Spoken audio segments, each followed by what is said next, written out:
Students, आज के इस सेशन में हम लोग डायमेंशनल फार्मूला के बारे में बात करेंगे। और ये बहुत ही डायमेंशनल फार्मूला बहुत बच्चों को समस्या होता है। बहुत बच्चे डायमेंशनल फार्मूला कैलकुलेट नहीं कर पाते और वो रटते हैं, जो कि बिल्कुल सही नहीं है। डायमेंशनल फार्मूला को रटते नहीं है, उसको हम लोग सीखते हैं और फिर बनाते हैं। डायमेंशनल फार्मूला आसान होता है, बस आपको समझने की देरी है। आप इसको अगर समझ जाते हैं तो फिर बनाना बहुत आसान हो जाता है। नहीं, चलिए आज के इस लेक्चर में आपको डायमेंशनल फार्मूला निकालना बताते हैं, जो कि बहुत आसान होता है। चलिए शुरू करते हैं। तो इलेक्ट्रिक फील्ड का फॉर्मूला क्या होता है? तो इलेक्ट्रिक फील्ड इक्वल टू होता है F by Q. Electric field क्या होता है? F by Q. आपको फॉर्मूला याद होना चाहिए। इलेक्ट्रिक फील्ड इक्वल टू होता है एफ बाई क्यू। अब इलेक्ट्रिक फील्ड में दो चीज है, फोर्स है और चार्ज। नहीं, तो इलेक्ट्रिक फील्ड का डायमेंशनल फॉर्मूला तभी बनेगा जब आपको फोर्स का डायमेंशनल फॉर्मूला और चार्ज का डायमेंशनल फॉर्मूला याद होगा। तो कुछ बेसिक डायमेंशनल फॉर्मूला होते हैं जिसको याद करना पड़ेगा। क्या क्या है देखिए, जैसे चार्ज है क्यू। तो क्यू का डायमेंशनल फॉर्मूला एटी होता है या आईटी होता है। क्यू का डायमेंशनल फॉर्मूला एटी या आईटी, इसको याद कर लेना है। फिर बात करेंगे वेलोसिटी का, वेग का। वेलोसिटी का डायमेंशनल फॉर्मूला होता है एल टी का power minus one, L T का पावर माइनस वन।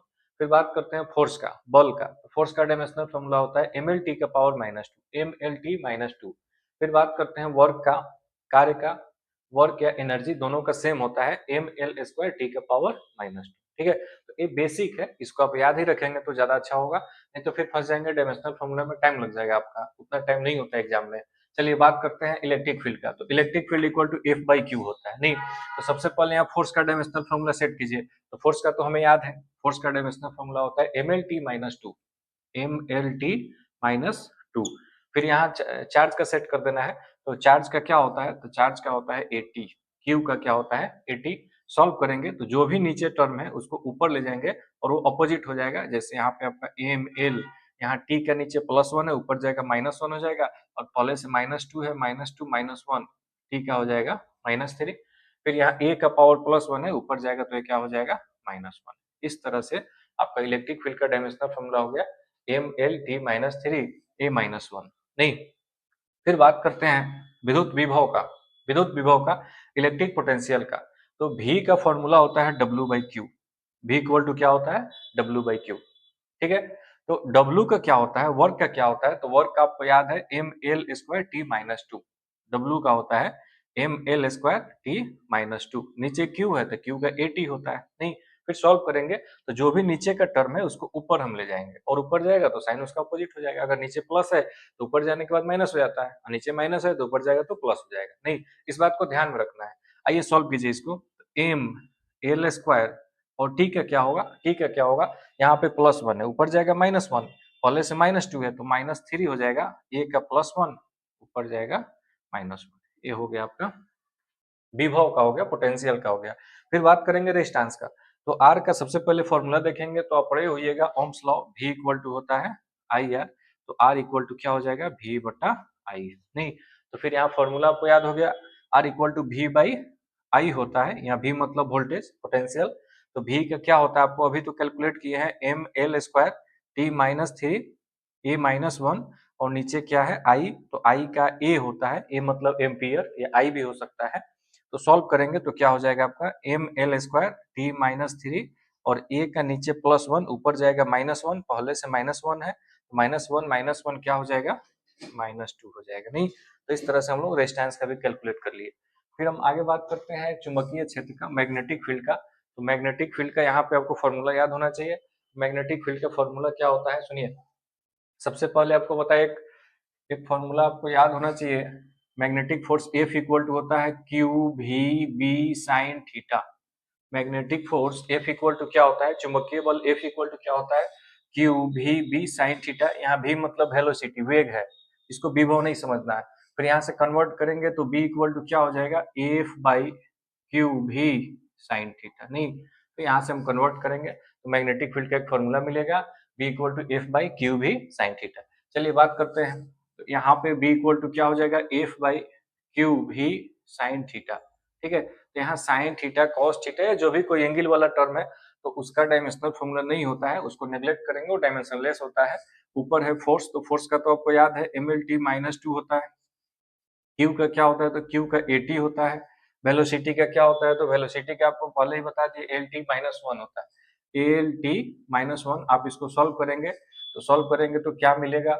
यहाँ पे देखिए ध्यान से, यहाँ पे -1 है, t का पावर -1 प्लस 1, ये आपका कैंसिल हो जाएगा, यहाँ पे +1 यहाँ पे -1 कैंसिल हो जाएगा, नीचे सिर्फ ए एल बच रहा है। सॉल्व करेंगे तो यहाँ एल से एल भी तो कट जाएगा, एल से एल कट जाएगा, ठीक है। तो आपको सिर्फ यहाँ जो है एल यहाँ नहीं, एल है तो एल एक भी नहीं है तो पावर में 0 हो जाएगा, और यहाँ टी का पावर क्या है -2 है, और सिर्फ नीचे ए है मतलब एम्पियर, नीचे +1 है, ए का पावर +1 है, ऊपर जाएगा तो क्या हो जाएगा -1 हो जाएगा। यही आपका जो है मैग्नेटिक फील्ड का डायमेंशनल फॉर्मूला है, ठीक है।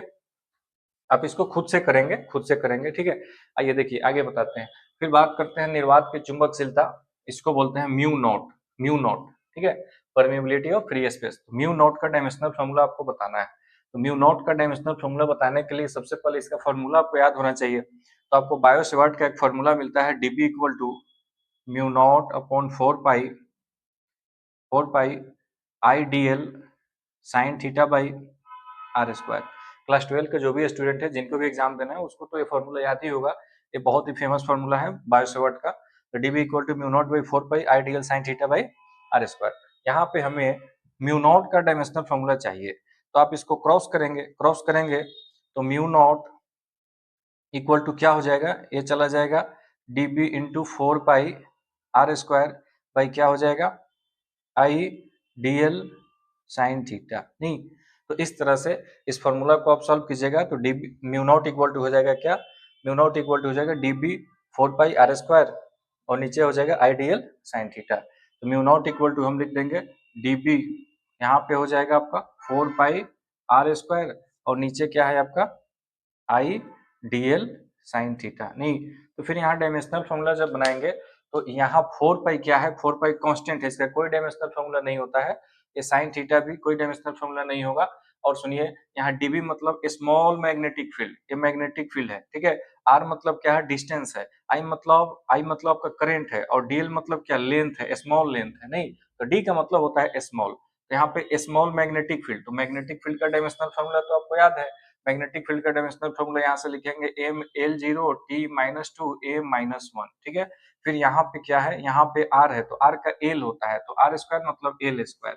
फिर नीचे बात करेंगे आई मतलब क्या, एम्पियर करंट हो गया, डीएल मतलब लेंथ। नहीं, हम इसको सॉल्व करेंगे तो यहाँ एक एल से एक एल कट जाएगा, नहीं तो एक एल ऊपर बच गया, तो सॉल्व कीजिएगा तो एम, यहाँ तो 0 था, 0 1 1 ही होता है, एम एल टी का आपका -2 है, और नीचे ए का पावर +1 है, ऊपर जाएगा -1 हो जाएगा, पहले से -1 है तो ए का पावर क्या हो गया, -2। यही आपका हो गया डायमेंशनल फॉर्मूला म्यू नॉट का, एम एल टी -2 ए -2। यहाँ ए की जगह आई भी हो सकता है, आई मतलब करंट, और ये मतलब एम्पियर, वो भी करंट ही है। चलिए हम बात करते हैं आगे। फिर हम बात करेंगे प्लैंक कांस्टेंट का। तो प्लैंक कांस्टेंट का फॉर्मूला आपको ध्यान में रखना होगा। जैसे एनर्जी होता है, एनर्जी इक्वल टू होता है H nu, energy equal to क्या होता है, एच न्यू। तो फिर यहाँ एच इक्वल टू क्या हो जाएगा, ई बाई न्यू। ई मतलब एनर्जी, न्यू मतलब क्या, फ्रीक्वेंसी। तो एच इक्वल टू होता है एनर्जी बाई न्यू। और आपको तो याद है एनर्जी का क्या होता है डायमेंशनल फॉर्मूला, एनर्जी का डायमेंशनल फॉर्मूला होता है M L square T -2, M L square T -2। और नीचे आपका फ्रीक्वेंसी का डायमेंशनल फॉर्मूला आपको बता दें, फ्रीक्वेंसी का डायमेंशनल फॉर्मूला होता है टी का पावर -1, टाइम का इनवर्स होता है। तो टी का पावर क्या होता है, -1। आप सॉल्व करेंगे तो एम एल स्क्वायर, यहाँ -1 है, ऊपर जाएगा +1 हो जाएगा, पहले से -2 था ऊपर, ये +1 है तो कितना मिलेगा, -1। तो यहाँ टी का पावर क्या हो जाएगा, -1। नहीं, तो इस तरह से आपके क्लास 12 के बोर्ड एग्जाम में जो भी डायमेंशनल फॉर्मूला आज तक जो पूछा हुआ है वो सब हम आपके बोर्ड पे बता दिए। नहीं, आगे भी पूछ सकता है इस तरह का, बहुत ही रिपीट करता है, फिजिक्स में बहुत सारे क्वेश्चन को रिपीट करता है। नहीं, तो डायमेंशनल फॉर्मूला को आप ध्यान से देख लीजिएगा, खुद से बनाने का प्रयास कीजिएगा, तो निश्चित ही आपको कोई दिक्कत नहीं होगा। और इसके लिए सबसे ज्यादा जरूरी है इस बेसिक फॉर्मूला को याद कर लेना, ठीक है। ये जब